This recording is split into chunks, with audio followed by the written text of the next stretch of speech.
Hey everyone, Evo here. Today we're going to go over how to use Tabletop Simulator to play Disney Lorcana. To begin, let's launch Tabletop Simulator. Once we're loaded in, we're going to click on Create, Multiplayer. And here you can give your table a name. If the table is set to public, this will be listed on the public server browser so other players can easily find your table. You can optionally set a password so only players with that password can join. We can additionally set the friends only option, so only people on your Steam friends list can find that table. And lastly, we can set it to invite only, so only players we specifically invite through Steam can join the table. We'll keep this on invite only for now. Let's click on Create Server.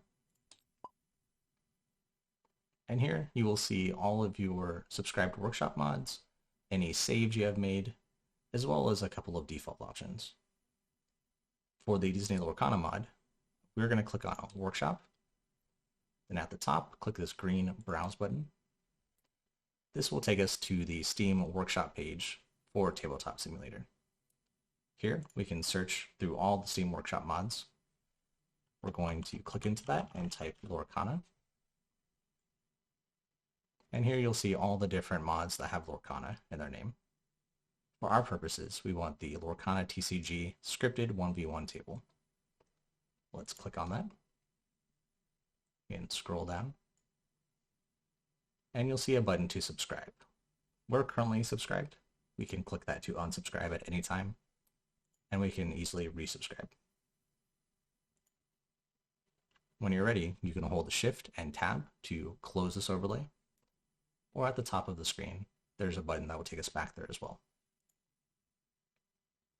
Once we're back to our workshop page, we can either click on the Lorcana TCG scripted 1v1 table, or at the top we can also filter if we have a lot of mods. We will click on that, we will select Load, and this will load our scripted table.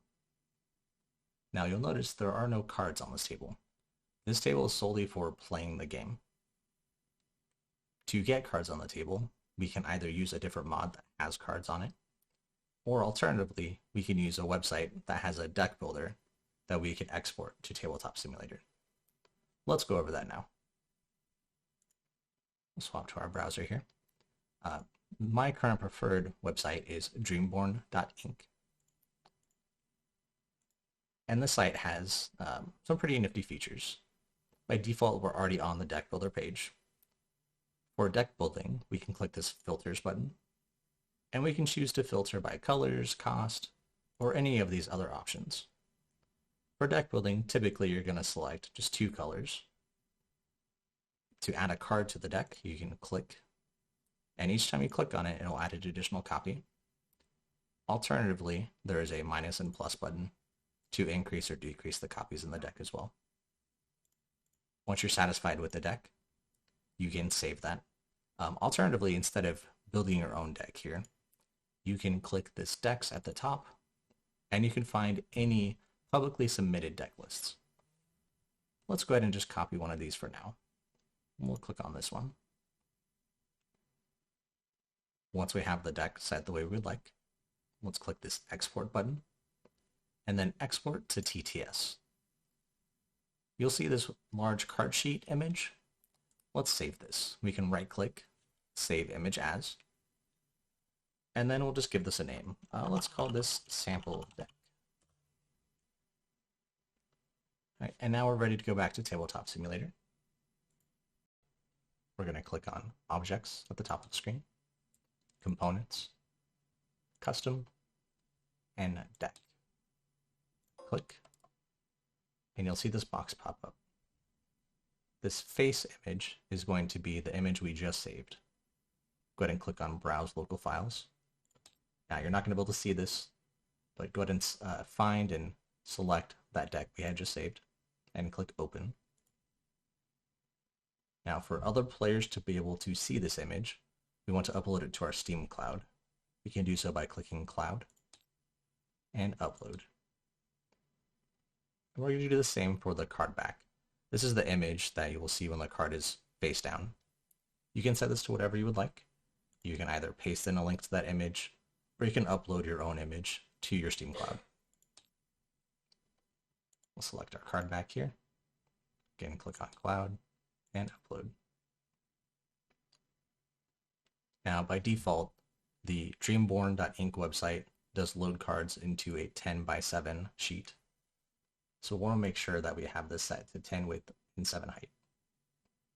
Since we have 60 cards in the deck, we will want to set this number to 60 and then click on Import. And that will load the deck onto the table.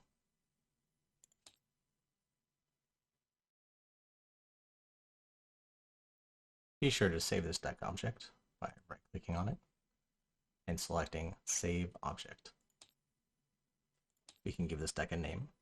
Let's call it Sample Lorcana Deck. Then click on Save. We can load this save into any Tabletop Simulator Workshop mod by clicking on Objects, going to Saved Objects, and then finding this deck we had just saved. We can click on it, and then click again to load it onto the table.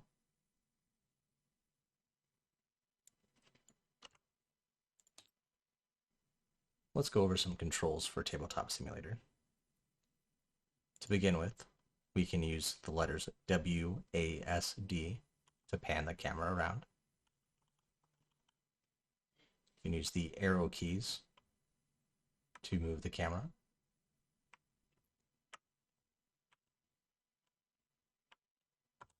We can hold the right mouse button and move our mouse to rotate the camera more freely.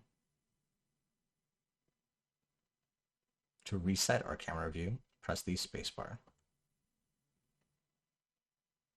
To rotate objects, mouse over an object, and then press E as an echo, or Q to turn the object either left or right. This amount of rotation is set by this degrees on the top right of the screen. For card games, we typically want to have this set to 90 degrees. To draw cards, put your mouse over a deck, and then press a number on the keyboard above the letter keys.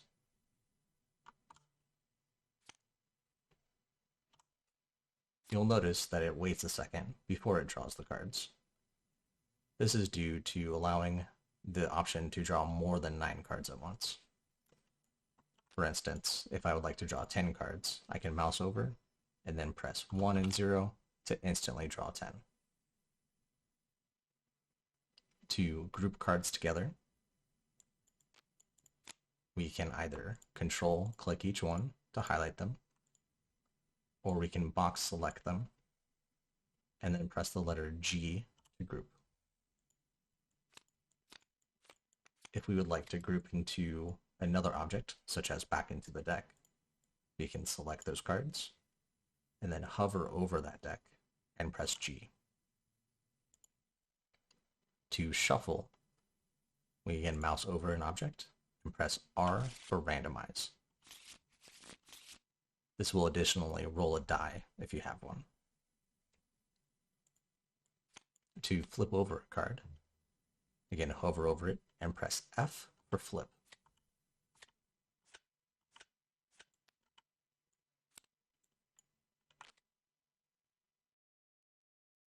Now, you may notice that you have this extra hand on the screen. By default, the on-screen hand is enabled. If you'd like to disable this, just press H. I typically don't recommend using it unless you're on a very large table.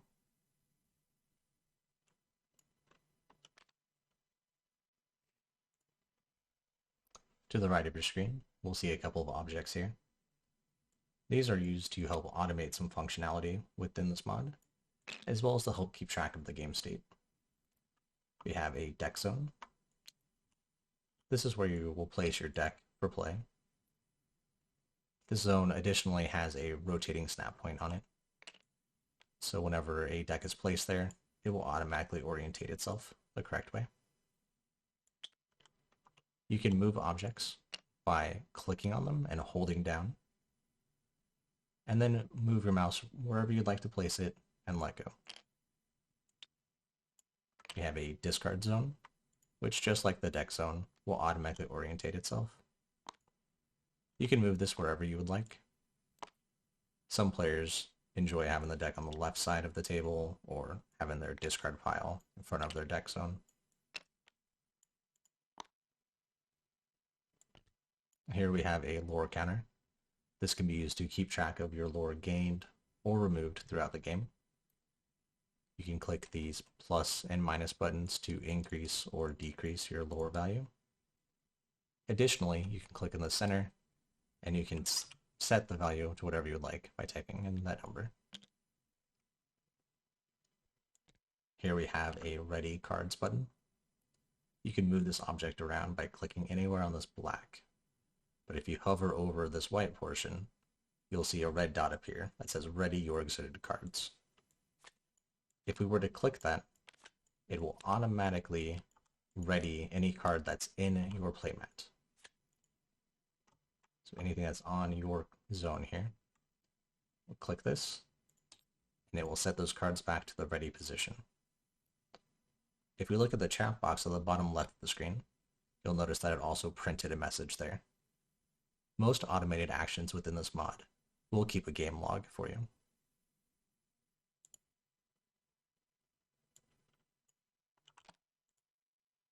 Now, in addition to these tools, there are a handful of custom tokens and dice.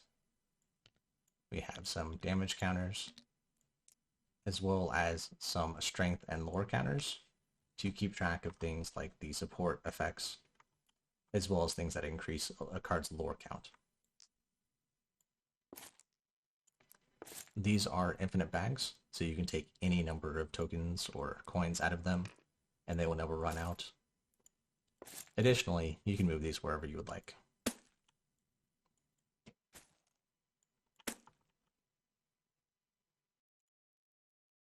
the top of our screen, let's click on this Notebook tab. This tab lists all of the included tools and commands. For instance, we have some chat commands. If we press enter to open up our chat window, we can type exclamation point, and then any of those words to do that specified action.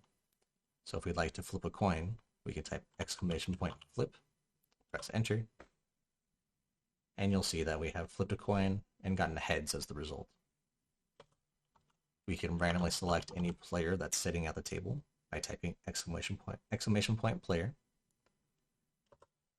This can be an easy way to determine the starting player.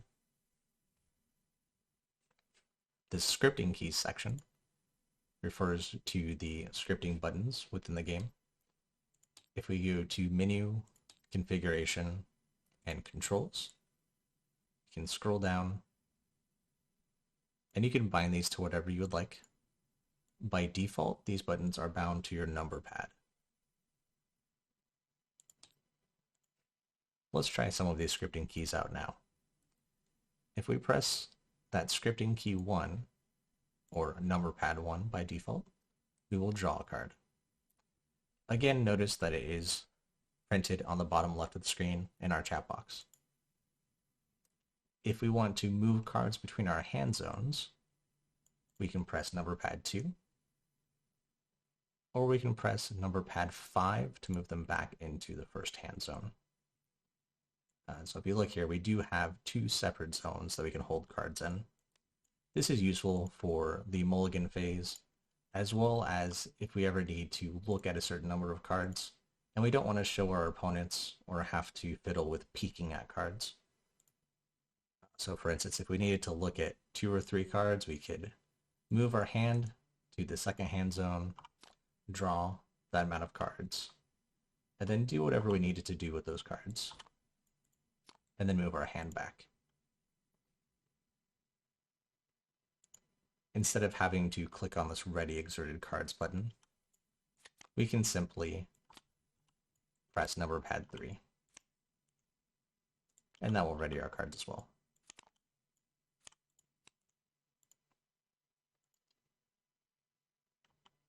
Anytime we need to discard a card, we can move it to our discard zone automatically by selecting that card. Again, we can either control click on it or draw a box around it, and then press number pad 4. That will orientate the card properly as well.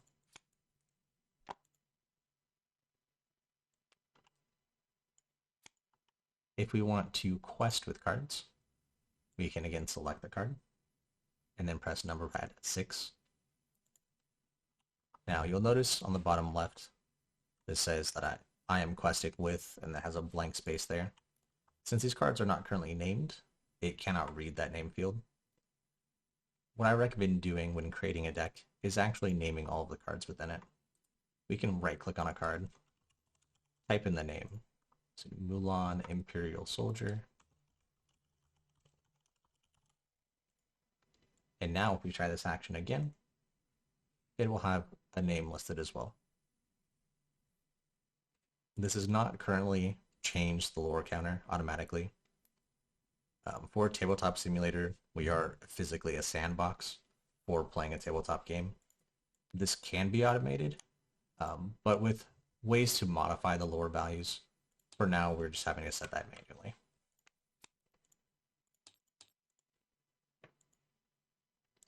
If you would like to place any selected cards on the bottom of your deck, again, select those cards, press number pad 7, it'll go to the bottom. Number pad 9 will go to the top. If we need to discard a random card out of our hand, we can press number pad 8, and it will discard a random card. And then lastly, if we want to place a card into our inkwell, the easiest way to do this is to pull it down onto the table. In Lorcana, you do have to reveal what cards are going to your inkwell. We're going to select it, and then press number pad 0. That will flip the card over, and it will announce in our chat that we have placed a card into our inkwell.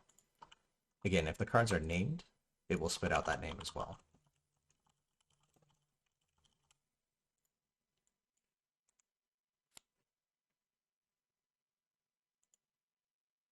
And that we've gone through these tools and commands, let's check out a few more features of this table.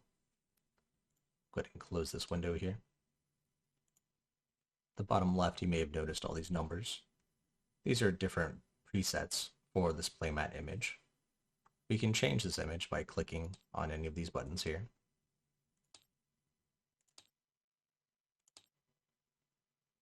And if we'd like to set our own custom image, we can do so by pasting the link into this field. If you'd like to switch back to one of the default presets, again, just click these buttons.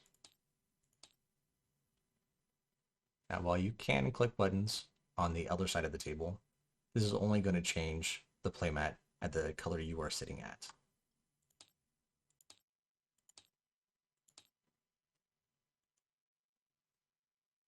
All right, now that we have our playmat set, let's see how to automate the starting of a game. We'll go ahead and put our deck back together here. All right, so if you'd like to draw our opening hand, we can use this button here to draw opening hand. This will shuffle any deck that's on our deck zone and then draw 7 cards from it. 2 mulligan cards, we need to either pull them back into our second hand zone, or we can use that scripting key 2 that we learned about previously. Let's go ahead and select a couple of cards here. Press that scripting key 2. Now, if we're satisfied with our selection, we can click on a mulligan cards. This will draw our hand back up to 7, and then it will place these cards on the bottom of this deck. Afterwards, it will shuffle this deck. And there you have it. If you ever need to reset this button, for instance, if you change your mind or if you're starting a second game, there is a reset start buttons button right here. Click this, and those buttons will be recreated for you. When you are finished with your turn, at the top of the screen, you should see this banner. Click anywhere on this to pass the turn to your opponent.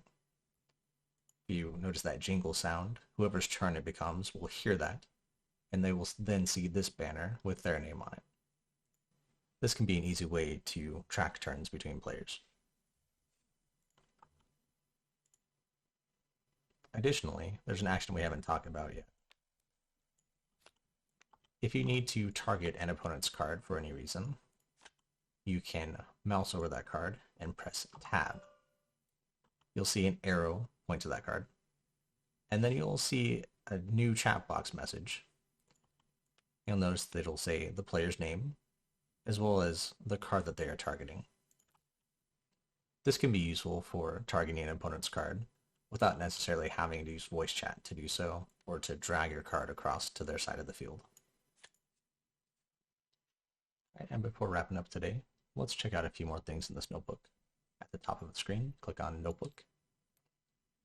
Here we'll see some tabs that will list all of the current keywords available in Lorcana, as well as some handy links, as well as information on how to get in contact with me directly.